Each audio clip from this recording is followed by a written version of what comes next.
Eu sou velho professor da SPM e, como diria Raul Seixas, sou um rapaz normal. Gosto de Bach, gosto de Dostoiévski e gosto dos Beatles.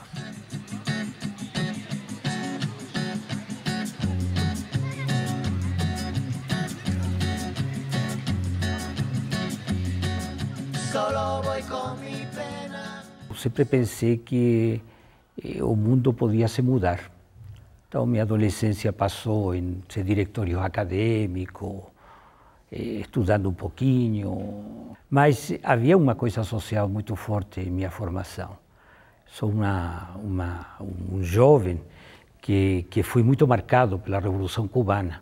E isso não foi, de alguma forma, politizando, foi levando-nos a essa concretude do sonho. E esse futuro, para a minha geração, era a construção de uma sociedade mais justa. Sociedade mais justa que nós, na época, traduzíamos como socialismo. Mas descobri que nesse país do sonho também existe corrupção. Viene minha primeira acusação, que foi uma acusação de este jovem professor, pelo fato de trabalhar com sindicatos da região, de tentar dinamitar uma ponte, que foi uma acusação naturalmente falsa, mas uma acusação que vai pesar, digamos, em minha ficha política da época. E eu decido, nesse momento, de dizer que quem rompe a lei são os militares, em consequência, eu me declaro um legalista. Eu sou um democrata. Então, vou me transformar em um opositor ao general Pinochet. Decidi entrar na clandestinidade. Eu vou me afastar, digamos, eu vou desaparecer, mas eu vou renascer. Renascer com outra identidade e, naturalmente, com outra atividade. Até aí eu senti essa confiança e esse excesso de confiança que um jovem tem quando você é muito jovem. É dizer, falava, a ditadura nunca me pegará. É dizer, eu sou como um peixe na água. Mas vou sentir uma coisa que chama a atenção e que só existe na língua portuguesa. Palavra chamada saudade. E eu era casado e estava naturalmente por motivos políticos separado, não é certo? E um filho, meu filho, cumpriu 1 ano. E vou sentir saudade. E vou cometer esse erro mais primordial, que poderia levar um sentimento nobre como a saudade, a telefonar para a casa de minha ex-mulher. Sem saber, naturalmente, que o telefone estava grampeado. Marcamos encontro no centro da cidade de Santiago. E quando vamos em direção do cinema, acontece o que supostamente nunca deveria haver acontecido. Se deu ordem de prisão para mim. E quem dá ordem de prisão, que é uma coisa paradoxa, é meu melhor amigo. Então é uma coisa interessante porque eu me giro e vejo o meu melhor amigo de terno escuro, de gravata, acompanhado de 4 homens também de gravata, pensando que isso era uma brincadeira de péssimo gosto porque não era o momento de exibir armas, não é certo? Que supostamente para nós que estaríamos lutando contra uma ditadura horrorosa de Pinochet. E esse amigo me fala que não, que ele é um infiltrado, que ele é um sargento do exército e que eu devo ficar quieto. Começa, digamos, essa caminhada, primeiro pelo desconhecido, é decir, sabíamos por história, sabíamos por relatos históricos, o que era uma ditadura, o que era uma repressão. O mundo faz como um grande parêntese em minha cabeça. Entra a fita durex nos olhos, óculo escuro, mais escuro em que você não enxerga, passa a ser algemado de pé e de mão e começa, digamos, meu inferno de Dante Alighieri. Eles te colocam em um caixão insonorizado, porque é o que sempre falo em minha primeira aula de filosofia, como tiram de você o sentido. E diríamos que um dos sentidos importantes é a visão e o sentido da audição. Então você fica num caixão que é de 1 metro quadrado, por mais ou menos 3 de altura, com um buraquinho, não é certo, onde supostamente entraria um jatinho de luz. Passei 35 dias nesse caixão. Naturalmente, nesse caixão, isso se alternava com sessões de tortura. O famoso submarino úmido consiste em meter tua cabeça, não é certo, dentro de uma tina com água, até que você começa a perder os sentidos, e aí tiram você até que recupera, e em seguida volta, e essa coisa se repite inúmeras vezes. E tem também isso que vocês provavelmente viram em Tropa de Elite, que foi provavelmente a cena que mais impactou, a sacola plástica. Isso se denomina submarino seco. E você vai ver que o rosto fica ensanguentado, e fica ensanguentado não pela pancada, é pela reação que o organismo tem a querer sobreviver. É tão forte a força com que você tenta respirar, de obter oxigênio frente a um plástico, que todos os teus capilares começam a reventar.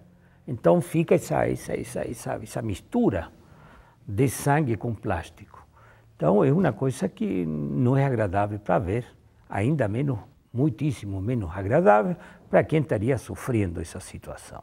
Então eu começo a pensar como eu vou morrer, qual vai ser meu fim dos dias. Você para de pensar na vida e começa você a pensar em como será a sua morte. E é uma coisa muito complexa, porque você vive sem parâmetro na escuridão. Se você não sabe o som do que poderia ser o mundo externo, você começa a viver o som interno, é decir, você começa a sentir o barulho do silêncio. Aí vem uma situação bem singular, que como professor de filosofia se colocou em minha cabeça. Dizer, por que Deus está fazendo isso comigo? Quem seja Deus, porque não sei como Ele é, nem quem Ele é, nem não sei como defini-lo. Mas eu sei que a partir desse dia eu aprendi a não negá-lo. E aconteceu que 35 dias se passaram nessas condições e um dia falam, olha, tu vai ser levado para outro lugar. Naturalmente, outro lugar nos disse, olha, agora é a morte. Ou fica essa tênue chaminha, essa luz da caverna de Platão. Não será que vou para a liberdade? Fui para uma prisão, mas já fui para uma prisão, diríamos, 3 estrelas. 3 estrelas, se podemos falar de categoria. Já era uma cela, não é certo, um colchão no chão e uma janela que dava para um muro. É decir, eu já sabia quando era dia e noite. Nossa! É decir, isso me levou a pensar como o homem é um animal de costume, de hábito.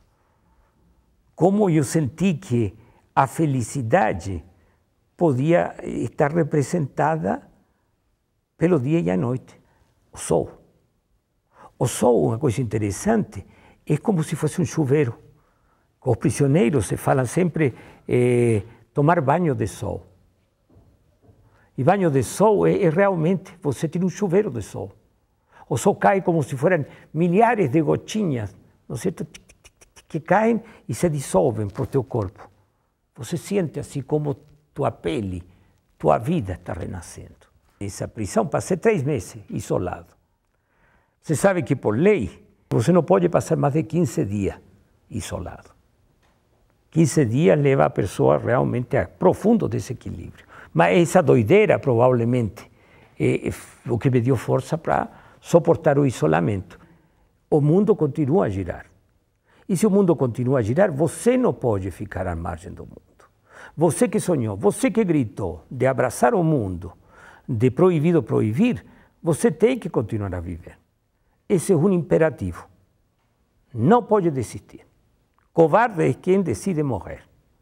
E um dia fui declarado existente, cidadão, com esse direito inalienável a viver. Então aí foi essa situação, se passa em paz, e quando você começa a se habituar a essa situação de paz, você é novamente tirado. Opa, professor Jorge, vá agora para um lugar de segurança máxima. De novo, eu pensei, eu não faço mal a ninguém, não bati nunca em criança, eu nunca incomodei a mulher do vizinho, né? Essas coisas. Manda para um campo de concentração.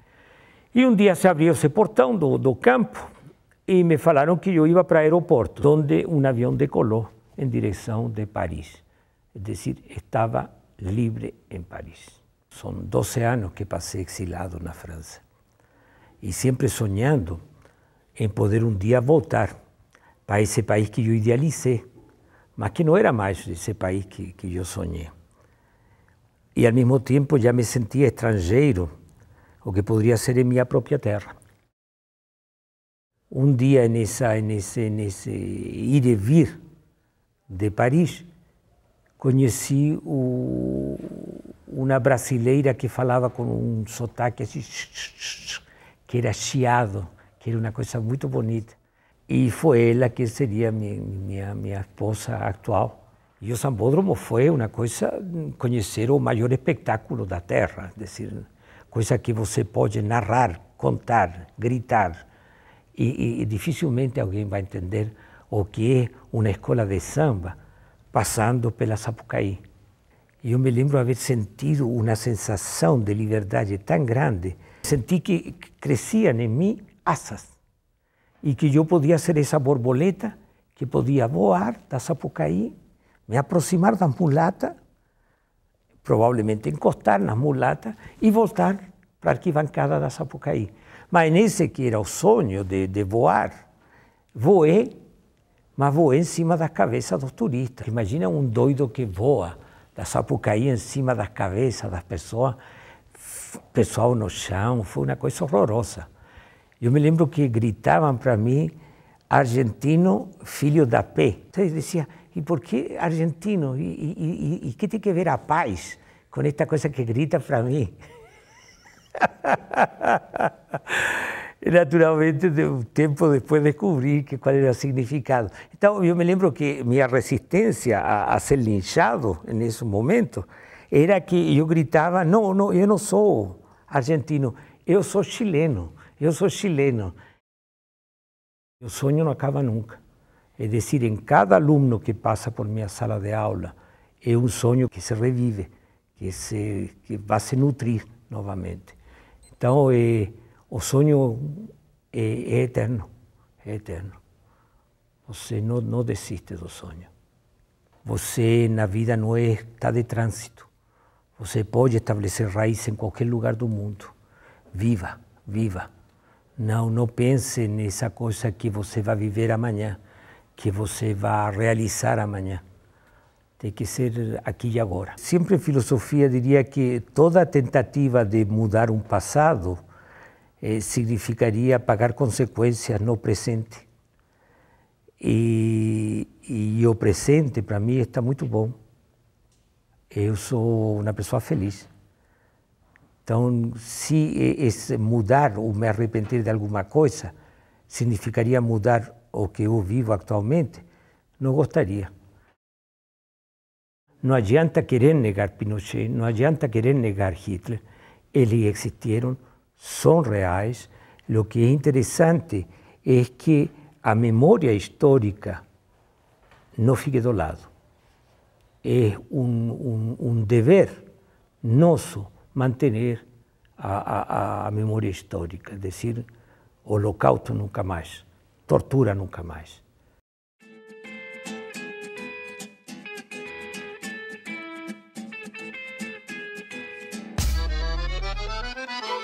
Revolutions per minute. This is my regular speed. So how do you want me to live with it? How do you want me to live with it? Without ringing all alarms, without overthrowing cars, without emptying the bars, without screwing with your chars. 60 revolutions per minute. This is my regular need.